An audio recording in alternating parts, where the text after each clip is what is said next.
I'm looking towards data engineering, machine learning ops, because I think that it's an emerging industry anyway.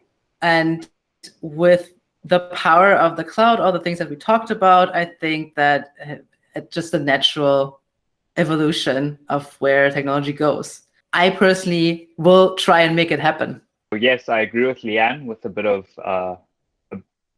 a star next to it.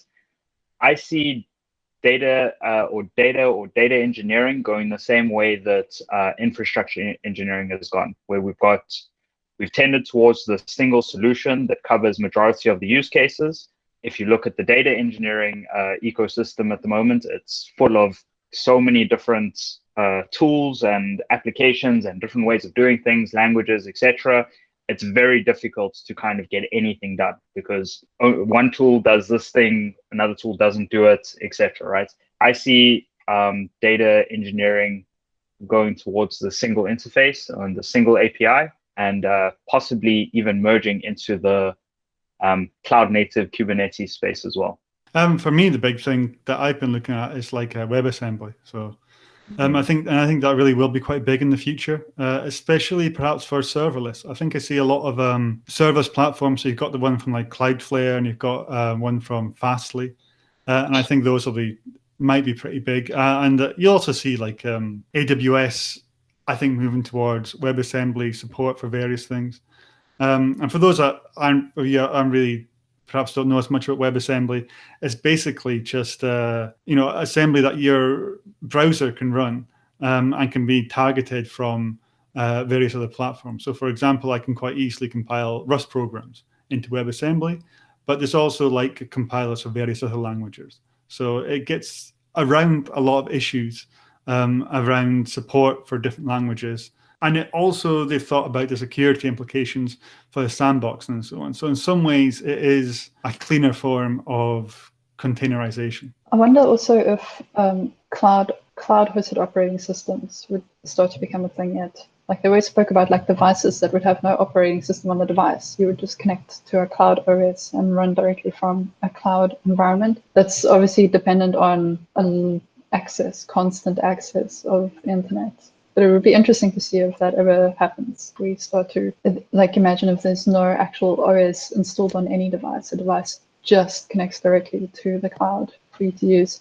It would mean a lot less need for you don't have to have as much CPU directly on your device or memory and stuff. It just immediately uses cloud resources, which is flexible and easy to adjust as you need. Well, clearly service meshes are becoming more and more popular, even though there is lots of complaints about them, but that's probably because they are at the beginning of their journey and basically they have been overhyped. So there is just maybe too many early adopters. But the general idea to have like this mesh connecting microservices and taking off many responsibilities that previously developers had to deal with in each service, like traffic encryption, bulk heading, and all these kind of features. And at the same time provide traffic monitoring and tracing just out of the box. That's pretty amazing for distributed systems. Service meshes are probably, they're already the next thing, but they're probably going to become better.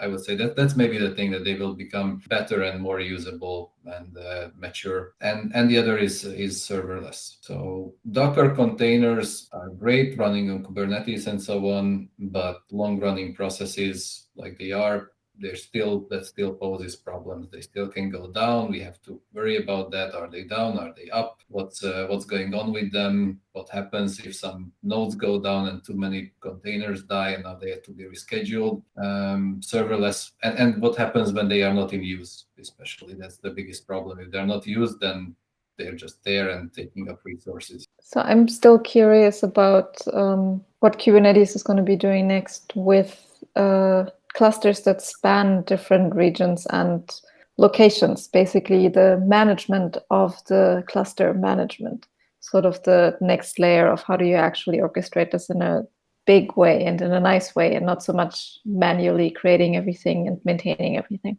I think related to that, the edge, right? What's going to happen there with, it's not just now running a Kubernetes cluster on one region and one cloud provider, but for all of these cases where we need to bring them back closer, whether it's legal reasons of needing to have them in country, or we just want to get these edge locations to have this kind of these low latency use cases. As we're seeing it, like Kubernetes kind of adopt to these. So we see things like K3S, for example, these lightweight versions of it, but then it also brings challenges like Charlotte talks about, okay, how do you manage these? From my side, I guess, graphic interface point of view, I think there will be more and more tools that help with orchestrating of Kubernetes. I think there's a lot of them still on the market, but similar to our project Crane, there will be new tools that will help people do this even without the knowledge of CLI or scripts. And I think this is one part of what might happen in the future. A different thing around the corner for cloud native is that more and more big companies are getting it, right? That's a big change. We actually have companies approaching us with explicitly saying like, okay, guys, what do you do about the cultural aspects of this? So it's a whole new thing that it's not necessarily us telling companies that, oh, but you have to think about the culture and the development processes and whatever, but they're actually explicitly asking us to help them with those parts of cloud native. It's the awareness of the big picture of cloud native is spreading, and more companies getting it right.